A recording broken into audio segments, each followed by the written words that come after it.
Picture waking up in a hospital bed, both legs shattered, your body screaming in pain, only to hear your parents say, "We're going to New Zealand. Don't call us while we're happy." Those words burned deeper than the crash that broke me. I'm Olivia Bennett, and this is my story. Not just of betrayal, but of finding strength in the ashes of abandonment. One rainy night in Austin stole my mobility and exposed my family's true priorities. But 3 days after they left, something unexpected changed everything. Stick around to see how I got my revenge. Not with anger, but with resilience. I'm Olivia Bennett, 32, a marketing director in Austin, Texas. Before the crash, life felt like a victory lap. I'd climbed the ladder to a corner office with a view of the Austin skyline, my name on business cards that screamed success. I'd just bought my first condo, a sleek, modern space I'd saved for years to own. It was my proof I could stand alone, the dependable daughter who didn't need handholding. But deep down, I craved my family's pride, their validation.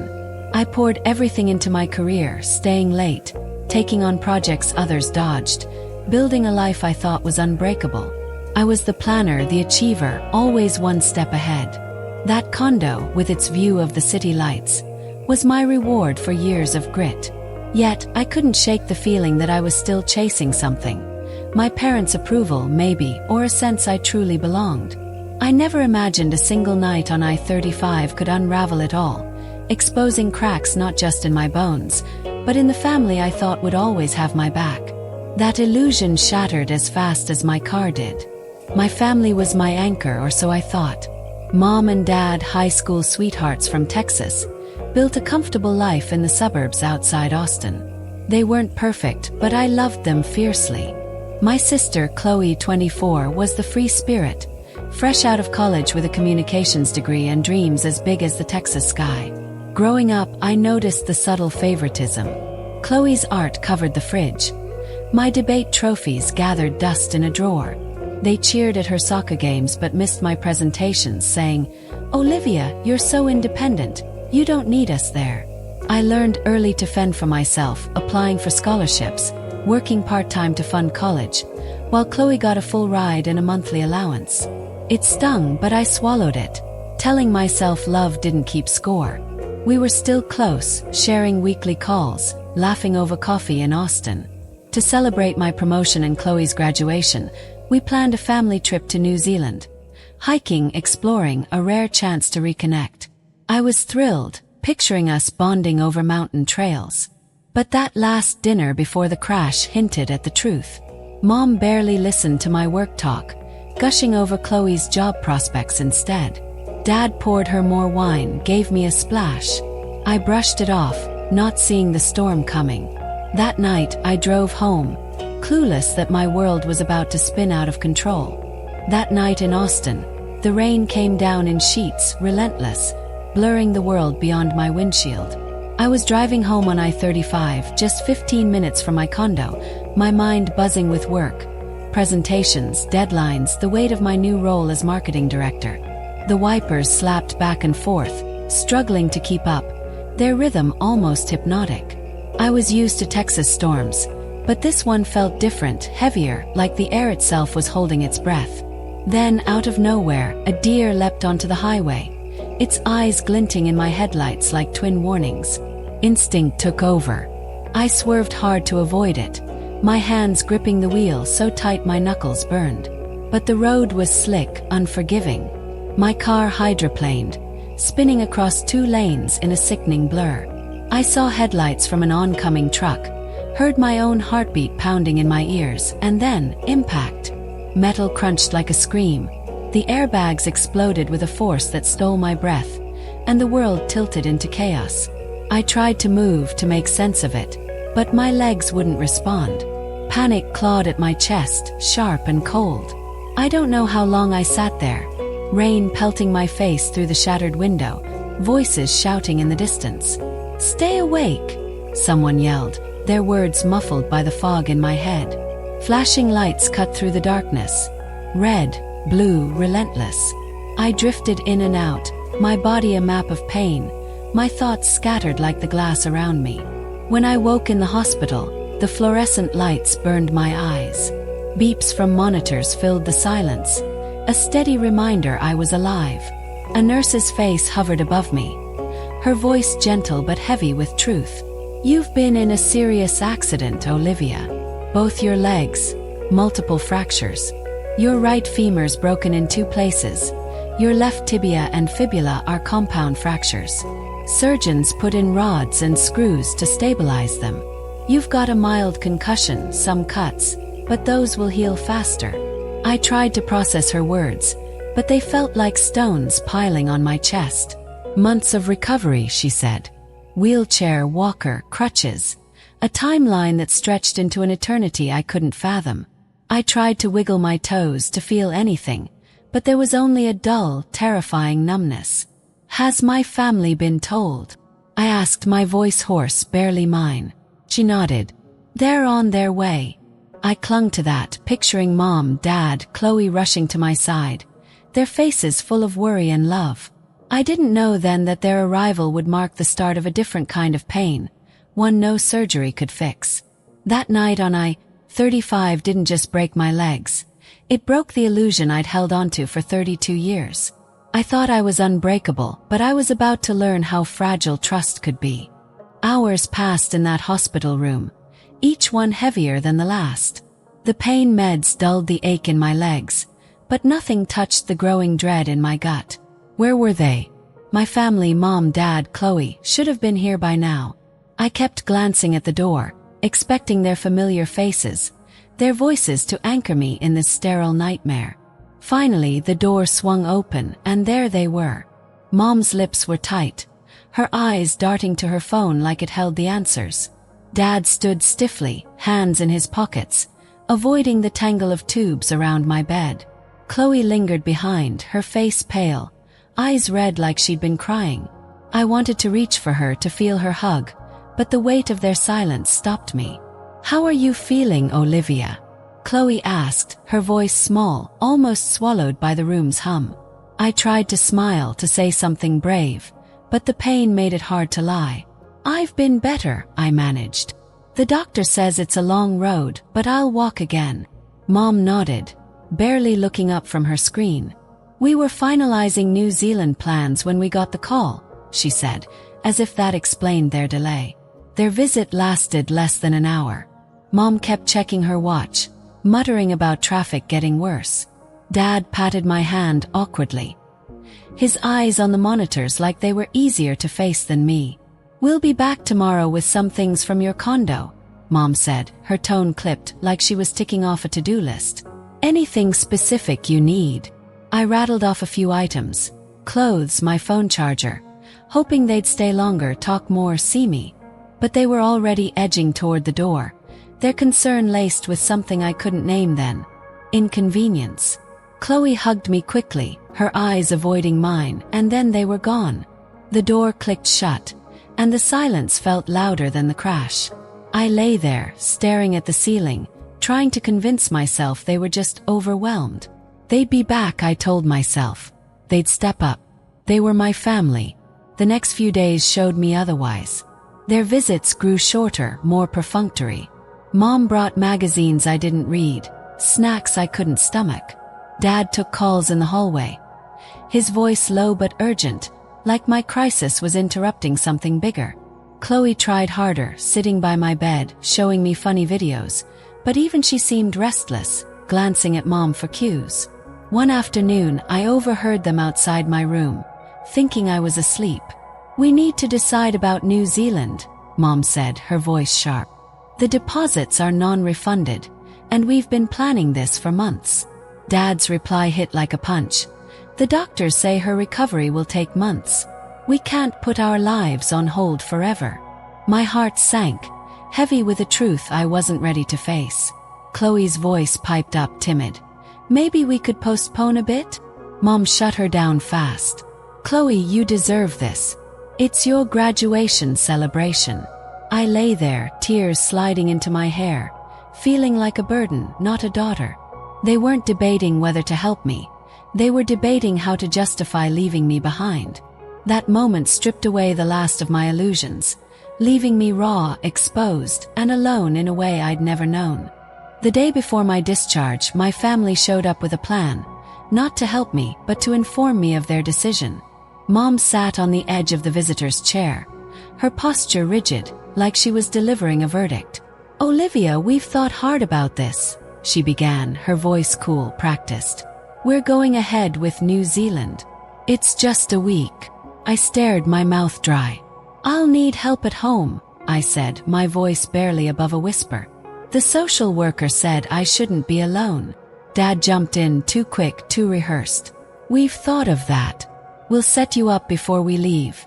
Everything within reach. You're so independent, Olivia. You'll manage." Mom waved a hand, dismissive. "Life has to go on. Chloe only graduates once. This is her moment." Chloe shifted uncomfortably, her eyes on the floor, but she didn't speak up. I wanted to scream, to beg them to stay, but their faces told me it was decided. They weren't asking for my blessing. They were telling me how it would be.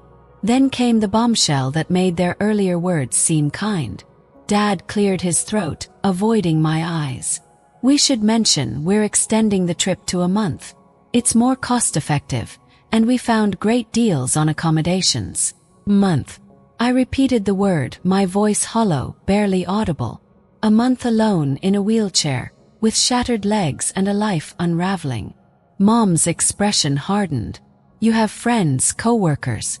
Call them if you need help. We're not canceling this trip, Olivia.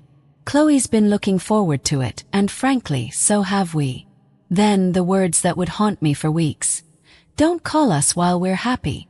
We don't want complaints or negativity ruining our break." Dad nodded, as if it were reasonable. "You've always handled things on your own. This is no different." I sat there stunned as they outlined their itinerary. Hiking, sightseeing, like I was a colleague, not their daughter. Chloe whispered, "I'm sorry," as she hugged me goodbye, but it wasn't enough. The door closed behind them, and the sound echoed like a final judgment. Coming home to my condo was like stepping into a prison. The wheelchair barely fit through the bathroom door. The kitchen counter was a world away, the microwave an impossible reach. They'd set up a makeshift bedroom in the living room. No stairs to climb, they said, as if that solved everything. Mom left a few frozen meals in the freezer, water bottles on a tray. Dad moved the coffee table closer, called it practical. Chloe programmed medication alarms on my phone, her hands shaking as she avoided my eyes. They spent the morning fussing over their packing, chatting about hiking boots and the Milford Track's perfect weather. I asked, desperate, "Could one of you stay just a few days?" Mom's reply was sharp, cold. "Olivia, you're not a child. We delayed our departure 3 days because of your accident. That's enough." I pushed, explaining the realities. How would I shower, cook, avoid falling? Their answers were glib. "Use dry shampoo. Order takeout. Be careful." As they left, Mom reminded me about my meds, as if that absolved her. Dad patted my shoulder, mumbling about souvenirs. Chloe's hug lingered, but she followed them out. The door's click was deafening. That first night alone was a nightmare. My meds were a puzzle. Different pills at different times. I dropped one, spent 20 minutes fishing it with a ruler, my hands trembling with pain and frustration. Hunger gnawed, but the freezer was too far, the meals useless without a microwave I could reach. I settled for warm water and crackers, my stomach twisting. The bathroom was a gauntlet. Transferring to the toilet took every ounce of strength, and I nearly fell twice. Washing my hands was a contortion act. A shower. Impossible. Sleep came in fits, broken by pain and the need to shift to avoid sores. By morning I was a wreck, exhausted, disheveled, my spirit as battered as my body. The financial reality hit hard. Medical bills arrived daily. Hundreds for the ambulance, thousands for surgery. My condo savings, meant for a future, were bleeding out. I looked into home health aides, but the costs were crippling and community services had waitlists. Friends offered help, but their lives, jobs, kids, meant spotty visits. I was alone, trapped in a body and a home that no longer felt like mine. Their Instagram posts made it worse. I couldn't help myself, I checked. There they were, hiking lush trails, dining by the ocean, smiling like they'd never been happier. One caption gutted me. Best family vacation ever. Just the three of them, as if I didn't exist. The exclusion wasn't subtle anymore. It was public, deliberate. I stared at those photos, their joy a knife twisting in my chest. My parents, who raised me, who I loved, had chosen a vacation over their daughter's crisis. Chloe's occasional texts, "Wish you were here," felt like salt in the wound, clueless and cruel in their cheer. I stopped replying, the silence my only defense. Every night, Mom's words looped in my head. "Don't call us while we're happy." It wasn't just abandonment. It was a directive to disappear, to not ruin their perfect escape. I lay in the dark, pain radiating from my legs, my heart heavier than the casts. I'd spent 32 years proving I was strong, independent, the daughter who didn't need them. Now, when I needed them most, they'd proven I was right in the worst way. The days after my family left for New Zealand blurred into a haze of pain and silence. My condo, once my sanctuary in Austin, felt like a cage. The wheelchair they'd left me with scraped against the narrow door frames, mocking my every move.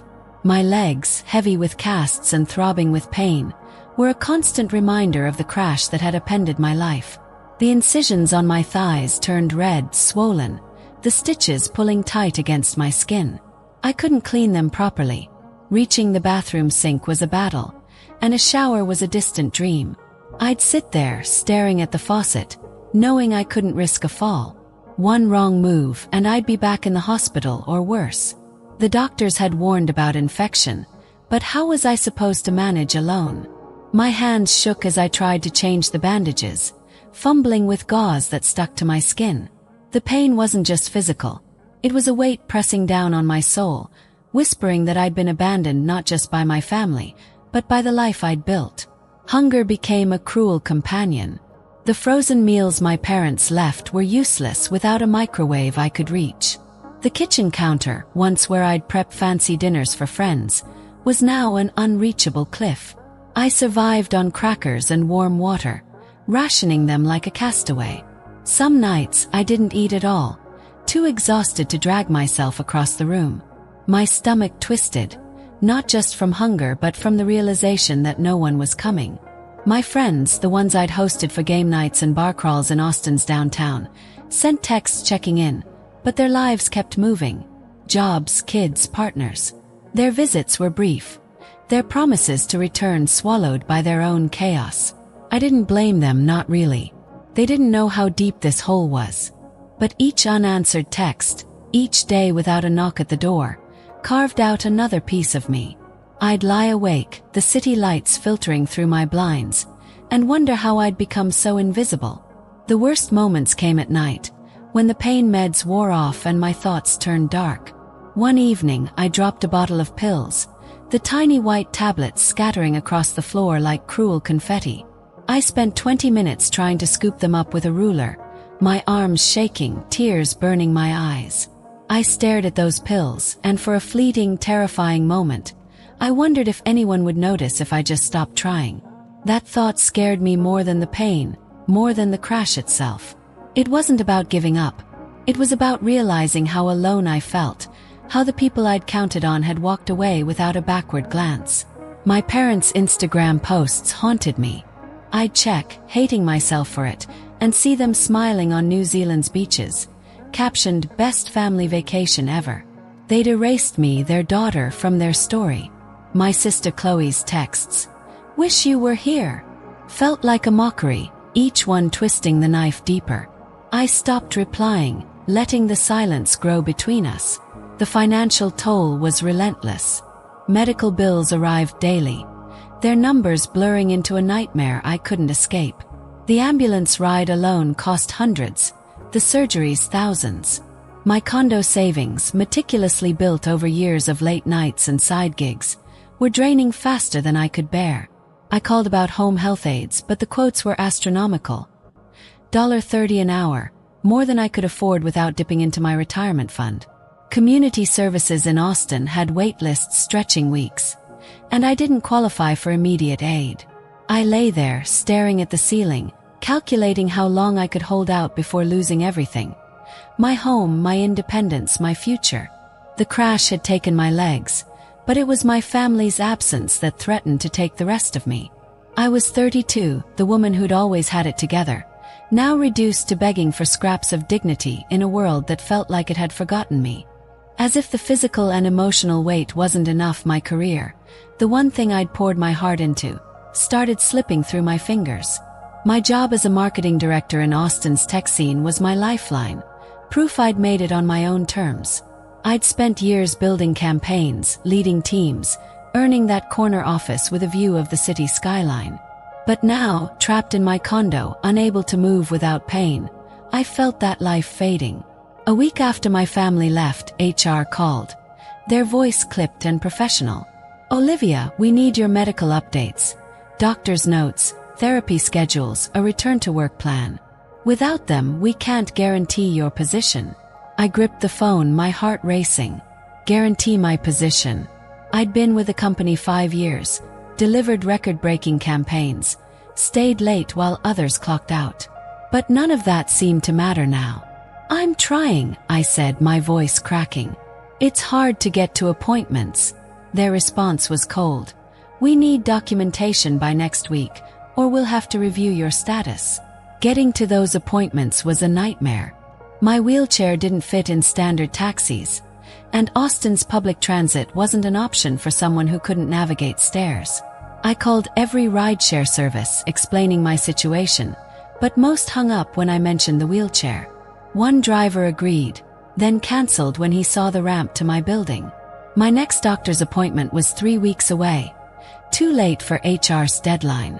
I tried to schedule sooner, but the clinic was booked, their scheduler impatient. "You'll have to wait," she said, as if I had a choice. I hung up, staring at my calendar, the empty squares mocking me. Each missed appointment was a step closer to losing my job, my identity, the one thing that had always defined me. I'd worked so hard to be Olivia Bennett, the woman who didn't need anyone, and now I couldn't even get to a doctor to prove I was still worth keeping. The pressure wasn't just logistical, it was emotional, a constant reminder of my fragility. I'd lie awake, my laptop balanced on my lap, trying to answer work emails to show I was still engaged. But my hands shook from pain, and the concussion left my thoughts foggy, words slipping away like sand. I type a sentence, delete it, type again, each keystroke a battle. My team sent supportive messages. "Take your time, Olivia." But I could feel the unspoken urgency. Projects were piling up, clients were asking questions, and my absence was a gap they couldn't ignore forever. I imagined my office, the desk I'd decorated with photos and awards, being cleared out for someone else. The thought made my chest tight, like I was drowning in my own failure. I tried to stay proactive, researching remote work options, calling colleagues to brainstorm. But the reality was brutal. My condo wasn't set up for work. My desk was too high, my internet spotty from unpaid bills. I called my boss, Rachel, hoping for reassurance. She was kind but direct. "We're rooting for you, Olivia, but we need you back soon, even part-time." The team stretched thin. I promised I'd try, but how? I couldn't even get to the bathroom without risking a fall. One night, I spilled coffee on my laptop, the only tool connecting me to my job. I watched it flicker, my heart sinking as I realized I couldn't afford a replacement. I cleaned it with a towel, praying it would still work, feeling like every piece of my life was crumbling. The worst part was the isolation. My co-workers didn't know the extent of my struggle. How could they? I didn't tell them about the nights I cried myself to sleep, or how I'd stopped eating properly because it was too hard. I didn't want pity. I wanted to be the Olivia they knew, the one who always had a plan. But that Olivia was gone, replaced by someone who felt like a stranger in her own skin. My parents' absence loomed over everything. Their Instagram posts, their silence, their choice to prioritize a vacation over me. It wasn't just abandonment. It was a rejection of my worth. I'd spent years proving I didn't need them, but now, when I did, their absence was a verdict. I wasn't enough. As the deadline for HR's paperwork loomed, I felt my future slipping away, piece by piece, and I didn't know how to hold it together. Just when I thought the darkness would swallow me whole, a knock at my door changed everything. I was at my lowest, trapped in my Austin condo, my legs useless, my spirit crumbling under the weight of my family's betrayal. That knock, soft, hesitant, but persistent, cut through the silence like a lifeline. I dragged myself to the door, my wheelchair scraping the floor, expecting another delivery driver or maybe a neighbor checking a noise complaint. Instead, it was Hannah, a coworker from my marketing team, someone I'd barely spoken to beyond office small talk. Her arms were full of grocery bags, her face a mix of worry and determination. "Olivia, we were worried," she said, her voice steady but kind. "You've been silent for days. No emails, no calls. We figured you needed more than thoughts and prayers." I stared, stunned, as she stepped inside without waiting for an invitation, setting the bags on my cluttered coffee table. The smell of fresh bread and fruit filled the room, a stark contrast to the stale crackers I'd been surviving on. Hannah didn't ask for permission to take over. She moved with purpose, clearing empty water bottles, stacking dishes I hadn't touched in days. "You don't have to do this," I mumbled, my voice weak, embarrassed by the mess of my life. But she waved me off, her smile gentle but firm. "You're not a burden, Olivia. You're one of us." Those words hit harder than I expected, a flicker of warmth in the cold void my family had left. She unpacked groceries, eggs, milk, apples, things I hadn't tasted in weeks, and started cooking. The sizzle of eggs in a pan, the clink of a spatula, felt like music after days of silence. She made scrambled eggs, simple but perfect, and sat with me as I ate, the first real meal I'd had since the hospital. I tried to thank her, but tears came instead, spilling over as I realized someone had seen me, really seen me, when my own blood hadn't. Hannah's visit wasn't just about food. She asked about my recovery, my pain, my fears, listening in a way my family never had. I told her about the incisions, how they burned and swelled, how I was terrified of infection but couldn't reach the sink to clean them properly. She didn't flinch. "We'll fix that," she said, pulling out her phone. She called Rachel, our boss, who I'd been dodging out of fear of losing my job. Rachel's voice came through the speaker, calm but urgent. "Olivia, why didn't you tell us it was this bad?"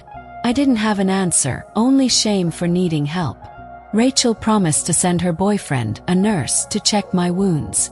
Within hours, he was there, kneeling beside my wheelchair, his hands steady as he examined the stitches. "Not infected yet," he said, "but we need to keep these clean. I'll show you how." He brought supplies, gauze, antiseptic, tape, and taught me how to change the dressings without straining my legs. For the first time, I felt a sliver of control, like my body wasn't just a broken machine. What Hannah did next broke me open in a different way. As she cleaned my kitchen, she started talking, her voice soft but raw. "My brother was in a car accident a few years back," she said, not looking at me, her hands scrubbing a plate. "Lost his leg.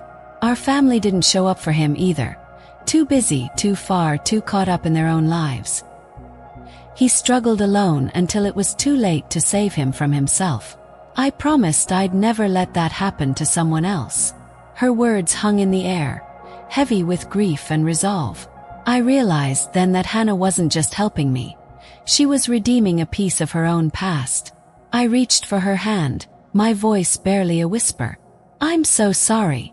She squeezed back, her eyes meeting mine. "You don't have to be. Just let me help." That moment, that simple act of connection, was the first time I felt human since the crash. Hannah didn't just bring groceries or clean my condo. She brought hope, a reminder that I wasn't invisible, that I mattered to someone. Her presence shifted something in me. I'd spent weeks believing I had to face this alone, that asking for help was admitting defeat. But Hannah's stubborn kindness showed me I didn't have to be the unbreakable Olivia I'd always tried to be. She stayed for hours, organizing my meds, moving furniture to make my wheelchair's path easier. She even laughed, teasing me about my terrible taste in hospital snacks. And for a moment I laughed too, the sound foreign but freeing. When she left, she promised to check in the next day, and I believed her. For the first time since my family boarded that plane to New Zealand, I felt a spark of possibility, like the darkness might not win after all. Hannah's visit was the spark, but what followed was a fire I never saw coming. My marketing team, people I'd worked with but never leaned on, rallied around me like a family I didn't know I had. Rachel, my boss, didn't just send her boyfriend to check my wounds. She turned our team into a lifeline. The day after Hannah's visit, Rachel called. Her voice warm but no nonsense. "Olivia, we're not letting you drown.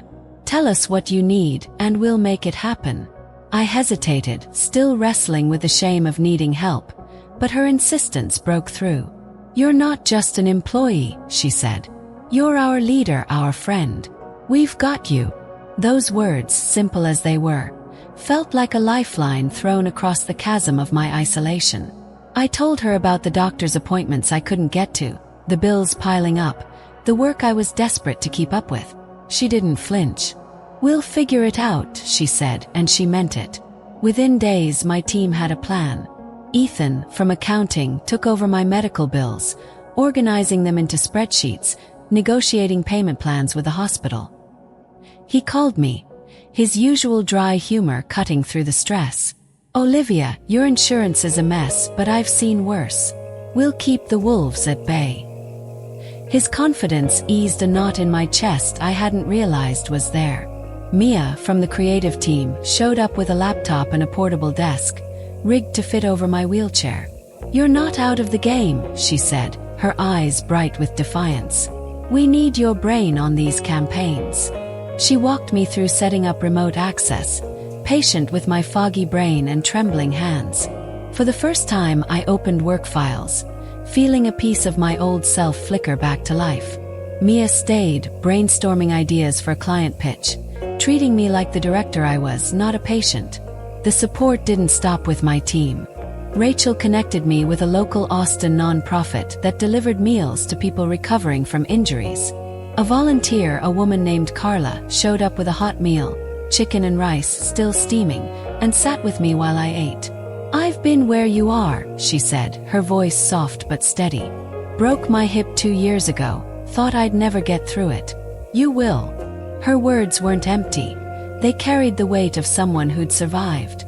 She came back twice that week, each visit a reminder that I wasn't just surviving but being seen.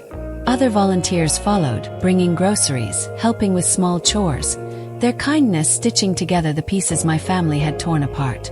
Then there was Diane, a woman I met through an online support group for accident survivors. I joined the group late one night, desperate for someone who understood. Diane's story mirrored mine. A motorcycle crash, a long recovery, a family that drifted away when she needed them most. "You're not weak for needing help," she typed in our first chat. "It's wisdom to let people in." Her words hit me hard, challenging the independence I'd worn like armor. We started talking daily, her messages a lifeline across the miles. She shared tips for managing pain, navigating insurance, even laughing about the absurdity of wheelchair yoga. Diane wasn't just a stranger on a screen. She became a friend, someone who saw the Olivia beneath the casts and the fear. Physical therapy was where I saw the first signs of progress. Rachel had pushed the hospital to prioritize my appointments, securing medical transport to get me there. The first session was grueling. My legs screamed with every movement, my arms weak from pushing the wheelchair. But my therapist, a no-nonsense woman named Tara, didn't let me quit. "You're stronger than you think," she said, guiding me through exercises that felt impossible. One day, I stood with a walker, my legs trembling but holding. I took a step, then another, and nearly fell. Tara caught me, her grip firm. "You've got this, Olivia." I didn't believe her, not yet, but the act of standing, of moving forward, was a victory I hadn't thought possible. Hannah was there that day, cheering like I'd run a marathon. Her excitement, her belief in me made me want to keep going. This community, Hannah, Rachel, Ethan, Mia, Carla, Diane, Tara, wasn't just helping me survive. They were helping me rebuild. They saw me not as a victim, but as someone worth fighting for. I started to see it too. I'd spent weeks believing I had to do this alone, that asking for help was failure.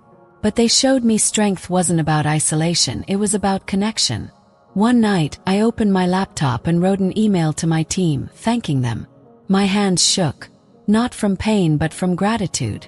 "You've given me more than help," I wrote. "You've given me hope." I hit send, tears streaming down my face, knowing I wasn't just a marketing director or a crash survivor. I was part of something bigger, a chosen family that refused to let me fall. After a month of chasing their happiness in New Zealand, my family walked back into my life as if nothing had changed.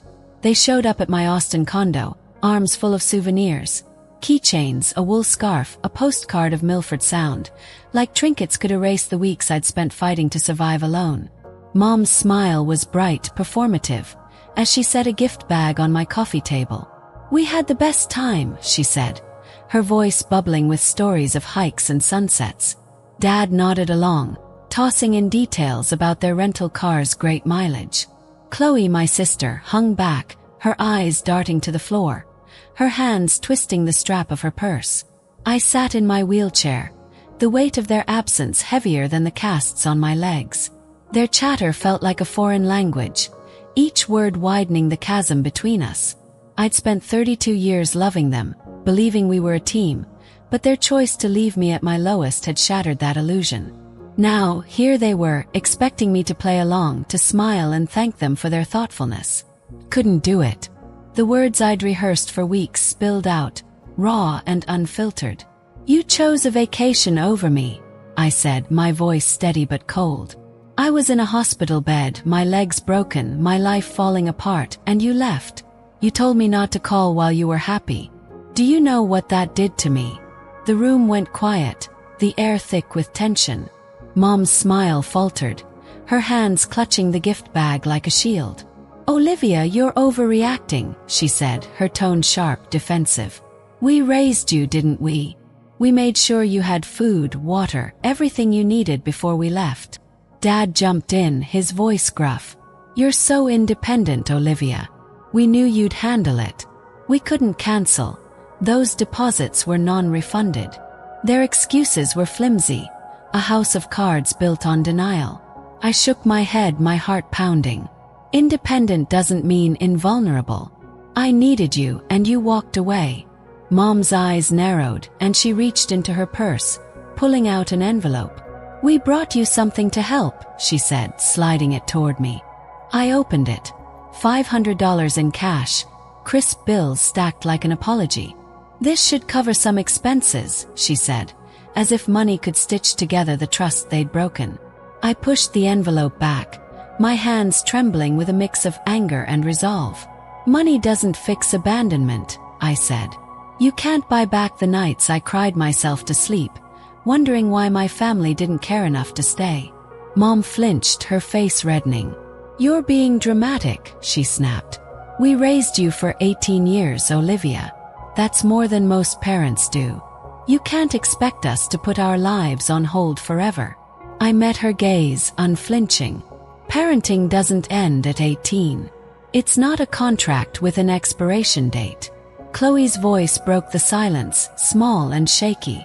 "I should have stayed," she said, her eyes finally meeting mine. "I wanted to, but I didn't fight hard enough. I'm sorry, Olivia." Her words were a crack in the wall, a glimpse of the sister I'd loved, the one who used to braid my hair and steal my fries at family dinners. I wanted to believe her, but the hurt was too fresh, too deep. "I needed you, Chloe," I said, my voice softer now but heavy. "Not just you, Mom, Dad, all of you. But you left me to figure it out alone." Dad shifted, uncomfortable, muttering about how I'd always been so strong. Cut him off. Strength isn't the absence of need. It's knowing when to ask for help and trusting it'll be there. You didn't give me that chance. The conversation didn't resolve neatly like in the movies. Mom and Dad doubled down, insisting they'd done their best, that I was blowing things out of proportion. They left soon after, their souvenirs untouched on the table, their apologies hollow. But Chloe lingered, her eyes searching mine. "Can we talk soon?" she asked, her voice barely above a whisper. I nodded, not ready to forgive but unwilling to close the door completely. That confrontation wasn't about revenge in the way you might think. No shouting matches, no dramatic ultimatums. It was about reclaiming my voice, setting boundaries where there'd been none. I'd spent years being the dependable daughter, the one who didn't make waves. But that day I stood up for myself, not with my legs but with my truth. It was the first step toward healing, not just from the crash, but from the betrayal that cut deeper than any broken bone. After that confrontation, something shifted. It wasn't forgiveness, not yet, but a clarity that I couldn't keep carrying my family's choices. I had to rebuild, not for them but for me. By week 8, I was out of the wheelchair, using a walker to take shaky steps across my condo. Each one felt like a battle, my legs screaming with every movement, but the pain was different now. Proof I was fighting back. Physical therapy was grueling, hours of exercises that left me drenched in sweat, but my therapist, Tara, was relentless. "You're not just rebuilding muscle, Olivia," she'd say, her voice firm but kind. "You're rebuilding you." I clung to that, pushing through the pain, celebrating every inch I moved. One day, I walked 10 steps without falling, and Tara high-fived me like I'd won a gold medal. It wasn't just about walking, it was about reclaiming my life piece by piece. Work became another anchor. With Mia's help, I'd set up a remote workstation, my laptop perched on a makeshift desk. I started contributing to projects again, small tasks at first. Editing copy, joining Zoom calls. My team didn't treat me like a patient. They treated me like Olivia, the director with ideas worth hearing. Rachel, my boss, checked in weekly, not just about work but about me. "You're still our star," she'd say, and I'd feel a flicker of the confidence I'd lost. I wasn't back to full strength, but I was moving forward, proving to myself and HR that I wasn't out of the game. One afternoon, I pitched a campaign idea over Zoom, my voice steady for the first time in weeks. The team's applause, crackling through my laptop speakers, felt like a homecoming. Chloe started showing up too, not as the sister who'd left, but as someone trying to make amends. She'd visit on weekends, bringing coffee from my favorite Austin cafe, sitting with me as I practiced with the walker. Our talks were tentative at first, tiptoeing around the hurt. "I didn't realize how bad it was," she admitted one day, her eyes wet. "I should have fought to stay." I didn't let her off easy. I told her how her texts from New Zealand, full of cheer, had felt like daggers. But I also listened, letting her share her guilt, her fear of disappointing our parents. Slowly we started rebuilding, not the old sisterhood, but something new, grounded in honesty. One evening, she helped me decorate my condo for a small team gathering, hanging string lights and laughing about our terrible taste in music. It wasn't perfect, but it was a start. My parents were a different story. They kept their distance, their calls brief and stilted. I set boundaries, refusing to play the role of the forgiving daughter just to ease their guilt. "We'll talk when I'm ready," I told them, and for once they listened. It wasn't about cutting them out, it was about protecting the space I needed to heal. My chosen family, Hannah, Rachel, Ethan, Mia, Carla, Diane, filled that space instead. They threw a party at my condo to celebrate my progress. A small gathering with pizza and a cake that read, "Olivia Unbreakable." Hannah raised a glass, her voice teasing but proud. "To Olivia, who fell but never stopped rising." I laughed, tears in my eyes, surrounded by people who'd shown up when my blood family hadn't. That party was a turning point. I looked around my condo, once a prison of pain, now alive with laughter and warmth. Austin's skyline glowed through the window, a reminder of the city that had held me up. I started journaling, pouring my thoughts onto pages. Anger, hope, gratitude, all of it. Those words became a map of my recovery, a way to process the crash, the betrayal, the rebuilding. I shared snippets with Diane, who encouraged me to start a blog. "Your story could help someone," she said, and I believed her. I wasn't fully healed. My legs still ached, my trust in my parents was fractured, but I was moving forward. The crash had broken my body and my illusions, but it had also shown me what strength really meant. Not going it alone, but choosing who to let in. My revenge wasn't vengeance. It was living, thriving, surrounded by a family I'd built from the ground up. The crash on I-35 didn't just shatter my legs. It shattered everything I thought I knew about family. For 32 years, I believed love was unconditional, that the people who raised me would always be there when I needed them most. But when I woke up in that hospital bed, broken and scared, and heard my parents say, "Don't call us while we're happy," I learned a brutal truth. Sometimes the ones you love most can hurt you the deepest. Their choice to leave for New Zealand, to prioritize their joy over my pain, left scars no surgeon could stitch. I spent weeks in a fog of anger and grief, wondering how I'd become so invisible to them. My condo in Austin, once my pride, became a prison where I fought not just for my body, but for my worth. Those nights alone, scraping pills off the floor, staring at their Instagram posts captioned, "Best family vacation ever," taught me that family isn't always blood. It's the people who show up when the world falls apart. But pain, as cruel as it is, can be a teacher. The crash stripped away my illusions, forcing me to see the strength I'd always had, buried beneath the need to prove myself. I thought being strong meant going it alone, being the dependable daughter who never asked for help. I was wrong. Strength isn't isolation. It's choosing who to let in, trusting others to carry you when you can't stand.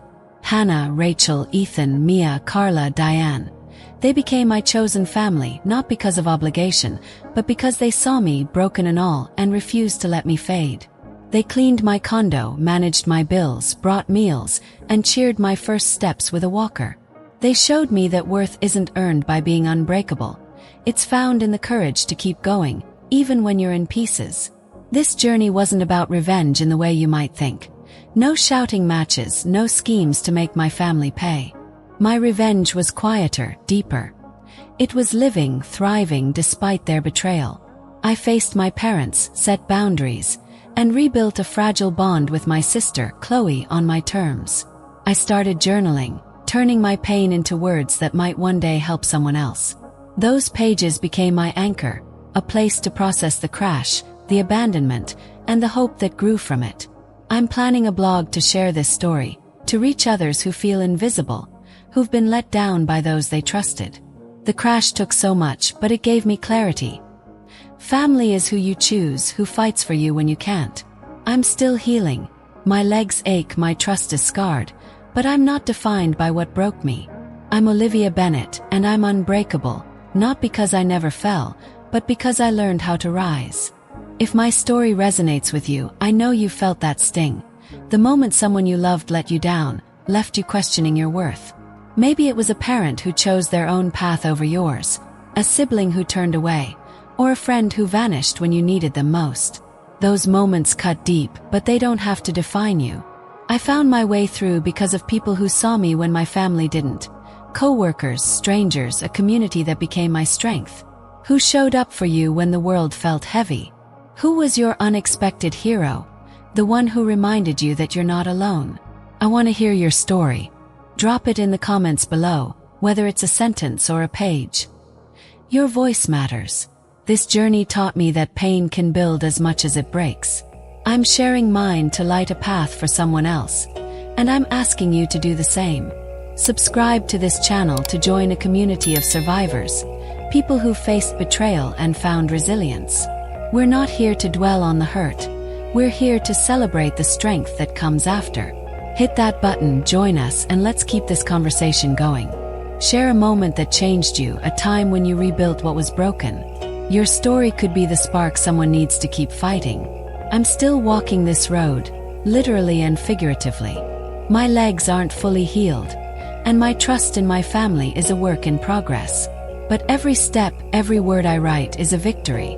I've started a blog to share more, to connect with others who've been where I am. If you're out there, feeling invisible, know this. You are enough, and there's a community waiting to lift you up. Let's find strength together. Not in revenge, but in rising above. Share your story, subscribe, and let's show the world what unbreakable really means.